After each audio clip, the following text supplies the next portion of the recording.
Welcome back, guys. Today we're going to continue working on this 1952 Chevy pickup truck.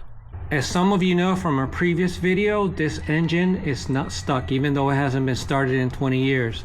However, I was talking to my uncle Esnaldo in San Sebastián, Puerto Rico, and he has a lot of experience with older engines, and he told me to add mystery oil to the cylinders.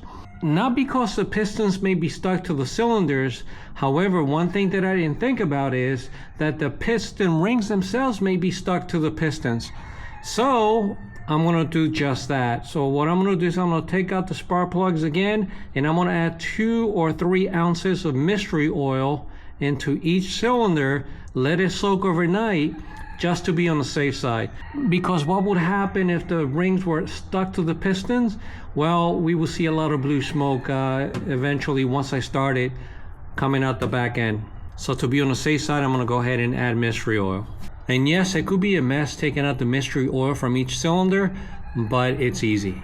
So I'm gonna use painter's tape to label the wires one more time, and I'm gonna use the box to put the plugs back in here.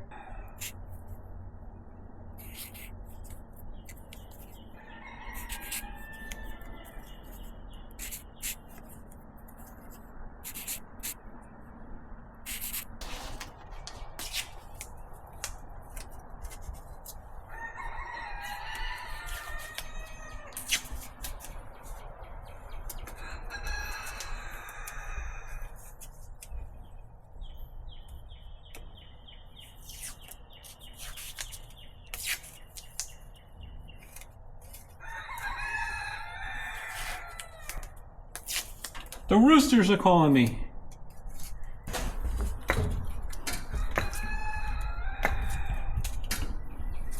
And this is the oil that I'm going to be using today.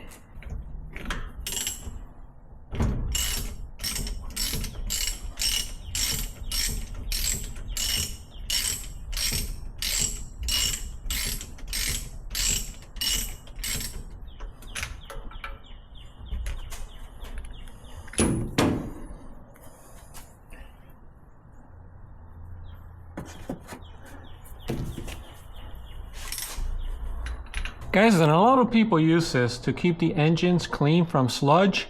You can add it to your oil and gas. And as you can read here, this is good for all gas and diesel engines and even ethanol fuel blends. Now, I've never used this before, but I want to try it out. And make sure you have a very clean funnel.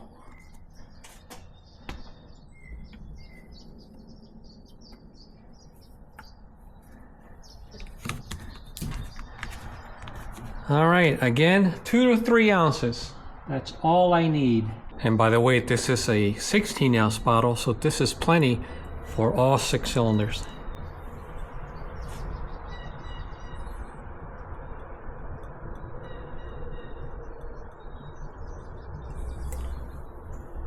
I'll keep an eye on that.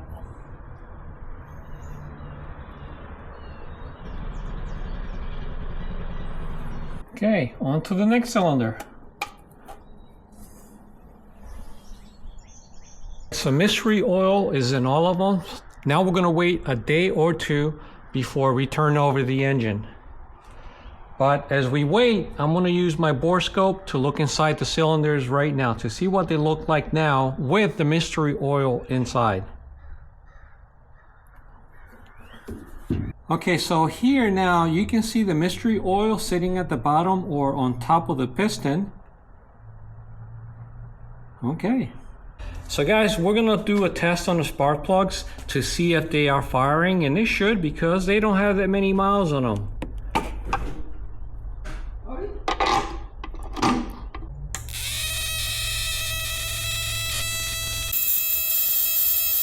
They are firing. Check out that spark. Let me do a close-up.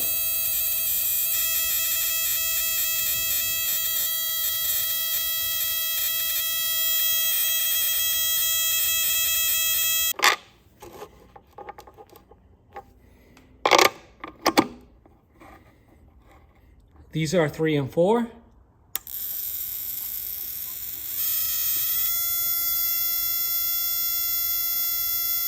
These These are good.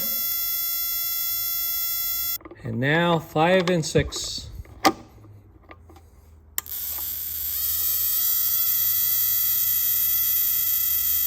They're all good.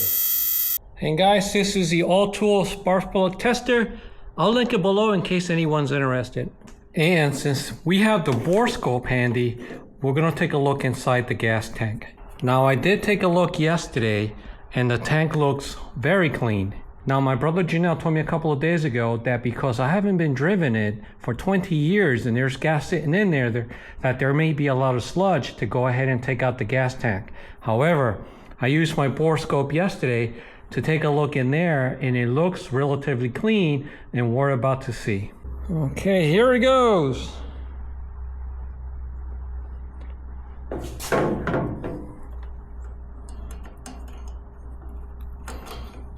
I think I'm hitting something there.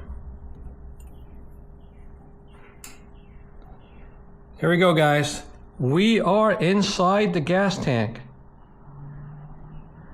Let me turn the camera around. It looks clean. I don't see sludge. Well, I see something there. Could it be rust?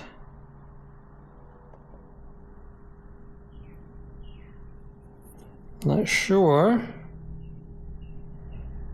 But you see that? It doesn't look bad at all. Let's turn it around. Let's go back to that view. Okay, maybe a little bit of rust on a corner there. But overall, I think it looks decent. Maybe a little bit of mystery oil may solve that. Look at those walls. Nice, huh? So I've decided not to take out the gas tank. I'm not exactly sure how much gas in there. It looks like there's none, or if any, there's gonna be a little bit. But look at what I found under the truck. So guys, I'm crawling under the truck and everything looks very nice down here. I mean, there is some surface rust in some areas, but overall, the truck looks really, really good.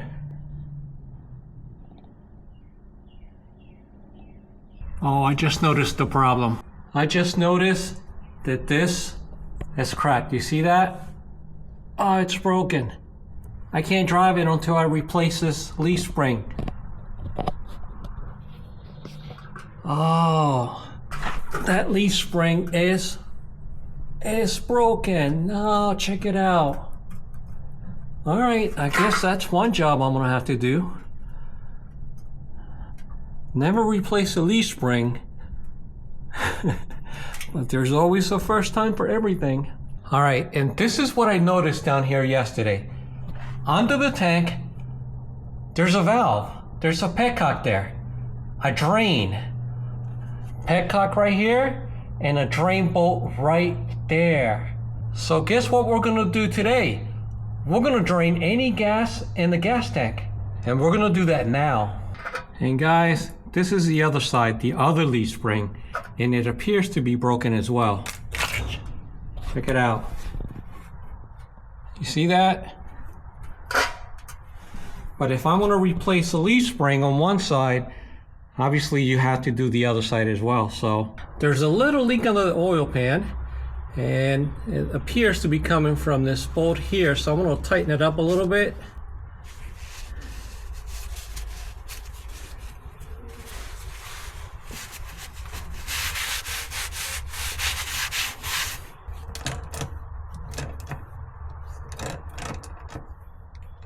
Oh, I think I know what it is. The bolt is stripped. Oh, that's gonna be another job. One which I'm not ready for. Yeah, it's stripped. Okay.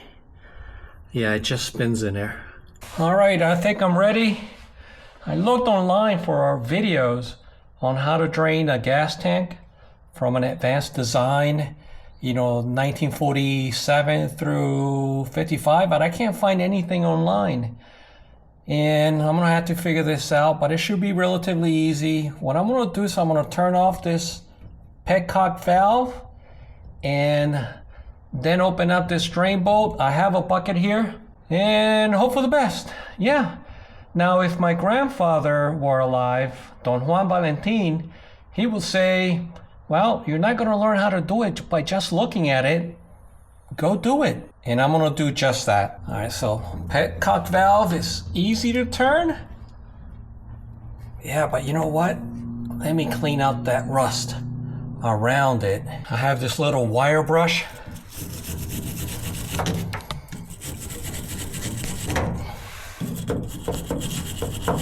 I have a feeling I'm gonna make a mess here. But, c'est la vie. I'm gonna add a little bit of PB Blaster. All right, now turn it. I think it's, yeah, counterclockwise. So clockwise should be to open it.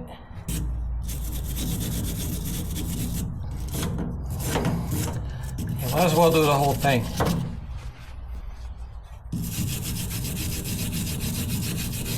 I think that's closed. So I'm gonna take the easy route, guys, and I'm gonna use this impact driver to get that bolt out.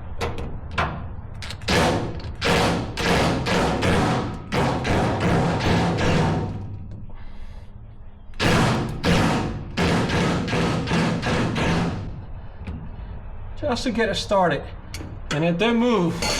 Okay, let me put gas can in here just in case. Let's see what kind of a surprise we get. Okay, the bolt's out. Now I'm gonna open this to see if we get anything. You're probably not gonna see it.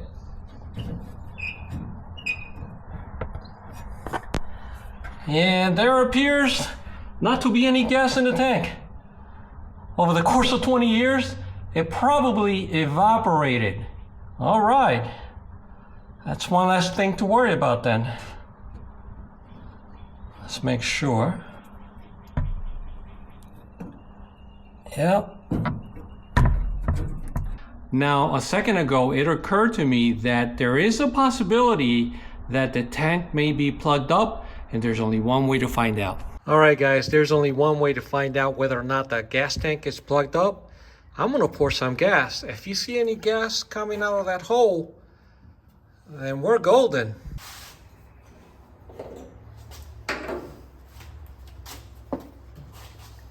Okay, here it goes. Maybe we got gas down there.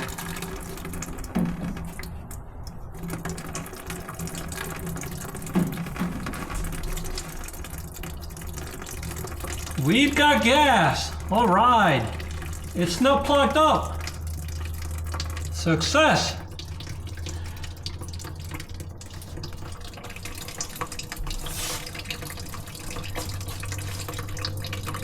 We do have an unplugged gas tank. So I guess the old gas just evaporated over the last 20 years. I do know that I had a little bit in there, but I just didn't know how much because the gas gauge inside the vehicle doesn't work. It's always stuck at about a third. So yeah, that makes me happy. It's not plugged up. Let's go ahead and put this bolt back in.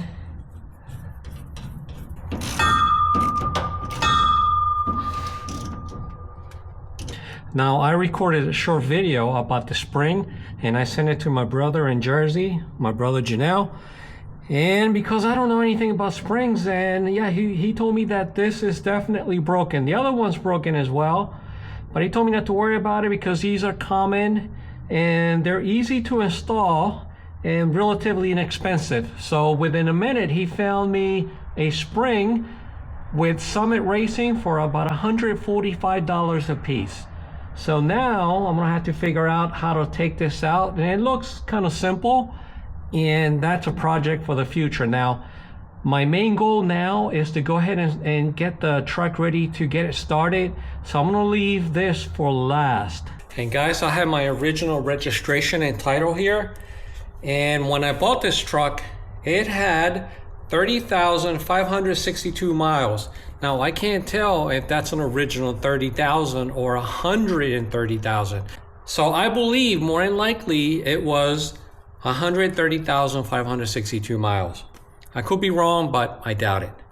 Now, the current odometer says 31,903. That's a difference of 1,341 miles. That's how many miles I put on the truck since I bought it 25 years ago. Yeah, this truck is gonna see the road here hopefully in a month. Maybe less, maybe a little bit more. Every time I get under it and I start looking around, I see things that need maintenance and things that are broken that I wasn't expecting, but c'est la vie, right? And I was talking to my brother, June, in Camden, New Jersey, one more time, and he told me that there is such a thing as an oil drain plug removal thread repair toolkit. Here it is, guys. So for 35 bucks, you can buy a kit and you can repair that thread on the oil pan. Obviously it's leaking. I'm gonna try this repair kit. If not, then on eBay and other locations there are oil pans for sale, but I like to keep this one because this is the one that came with the engine. But if I can't fix it for whatever reason, it looks like I'll be buying another oil pan. So I'm looking at my manual, which is sitting next to my egg collection. There's a whole bunch of lubrication points, and that's what I'm going to do now.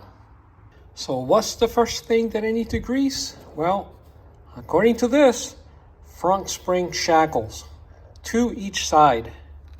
And by the way, gardening's right around the corner. My seed potato is already sprouting. So hopefully I'll be ready by the second week of May, around May 15th. I'm gonna go out to the nursery, pick up a whole bunch of stuff and start. So I'll be using this grease gun with a lock and lube fitting and red and tacky grease, NLGI-GCLB. The GCLB stands for that it's good for both bearings and chassis. Guys, a good thing about this manual is that it tells you what type of grease or oil to use. For example, anything that has a CL is chassis lubricant, WB wheel bearing lubricant, but the red and tacky will cover both. Also, EO means light engine oil and SG means steering gear lubricant. Notice that? It's well labeled. It's this book. Okay, front spring shackle. Here's the one on the passenger side. By the way, I've never lubricated these. It's gonna be a first.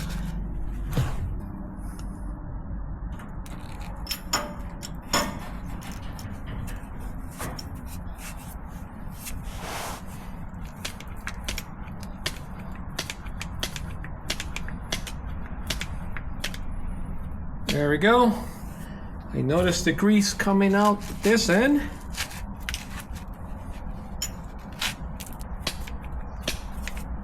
Yep.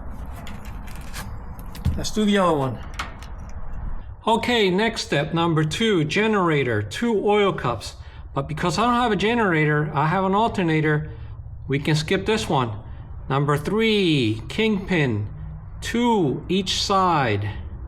There's one up on top, and there's one which is hard to see back here, but make sure, guys, that you clean all the zerks.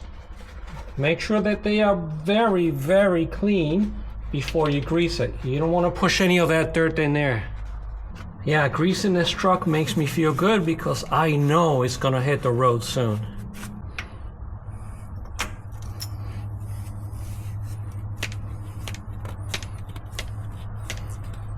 There we go, right there. All right, let's see the other one.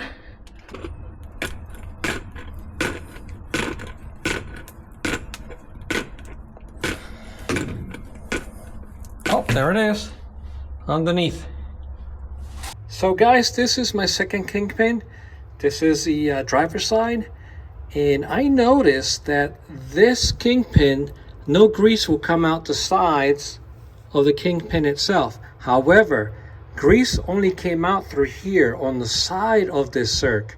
So I imagine, I believe anyway, that probably this circ is clogged or something. So I'm gonna have to replace it, but that's for another video. Okay, number 4, front wheel bearings. And they are to be greased every 10,000 miles with wheel bearing grease. However, I'm not gonna do it because I'm gonna do them when I do the brakes. Now I need to do tie rods, one on each side. I'm gonna use a brush to clean it up.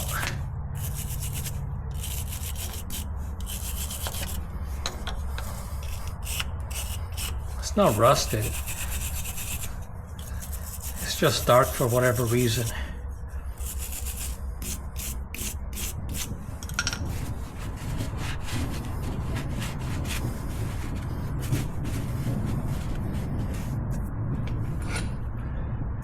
I hear thunder.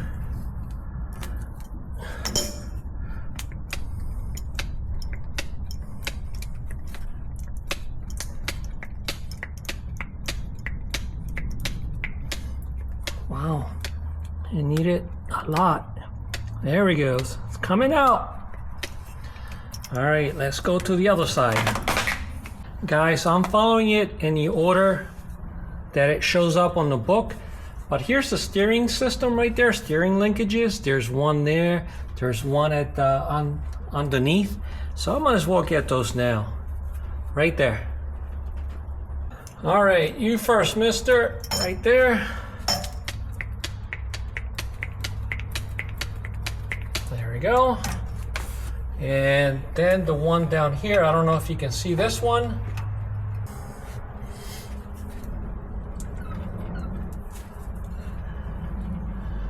Yeah, just a little bit smoother. I've done the front spring bolt. Even though I'm going to replace them, I did it anyway. Now here it says distributor, 1 cup. I didn't know that distributors could be lubricated. 1 cup. Let me see, number 8. That's chassis lubricant. So I'm taking notes for later because I gotta do a little bit of research. Steering gear. That's steering gear lubricant, number 9. Yeah, steering gear lubricant. I don't have any of that, so I'm gonna take a note of that. Air cleaner, number 10. I don't have the oil bath cleaner. I just have a simple air cleaner, so we can scratch that off. Now I'm gonna do 11, 12 through 18. Okay, number 12, transmission. I don't have any transmission fluid, so I'm making a note of it. Number 11 is throttle bell crank. I'm supposed to put oil there, light engine oil, but what is a throttle bell crank?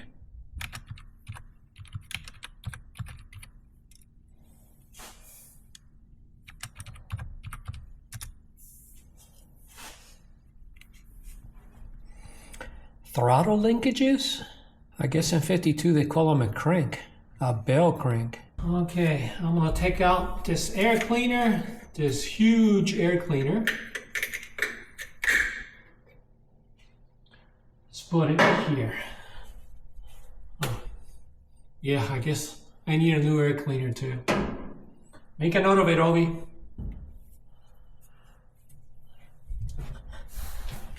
All right.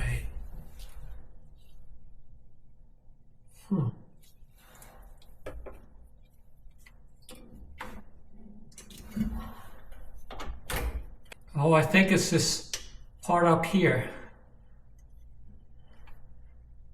Yeah, it's a little stiff. Right up here where this cable goes in, and when I pull it, I think it opens up the choke. When I close it, it closes the choke. Yeah, it's a little stiff in here. Okay.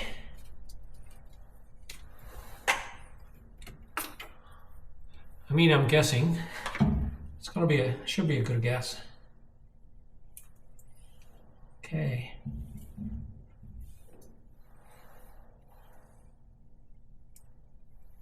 light engine oil. Let me pull on it from the inside.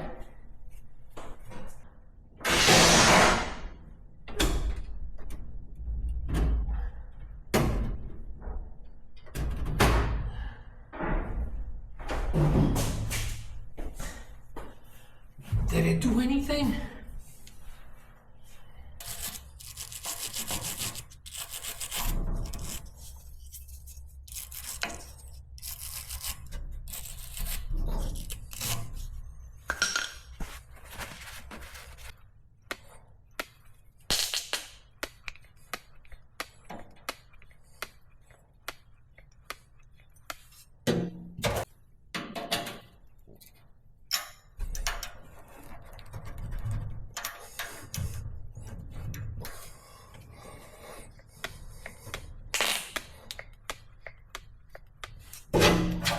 So I am done for now when it comes to greasing. There's a couple of other things I couldn't do, but I took some notes and I'm going to do some research. So what I'm going to do now is change the brake fluid. Good morning, guys. It's the next day and today I'm going to replace the brake fluid. However, I noticed that this video is getting a little long, so I'm going to cut it here and I'll show you the brake fluid replacement on the next video. So there's a couple of questions or a couple of things that I still have to do. I had to replace the front leaf springs, either get new ones or get those fixed. Yes, there is such a thing as getting them fixed. And also about the drain, the oil drain plug. I have a few options and these are my options. One, I can fix it with an oil pan drain plug repair kit. I can use a self-tapping bolt, and yes, I discovered that last night as I was doing research. There is such a thing as a self-tapping bolt. Or three, replace the pan itself. Now, replacing a pan is not going to be very expensive. Now, if I can't take out the old bolt for whatever reason, then I may be forced to replace the pan altogether. With that, guys, you have a good morning, afternoon, or night, wherever you are. We'll see you mañana. Bye.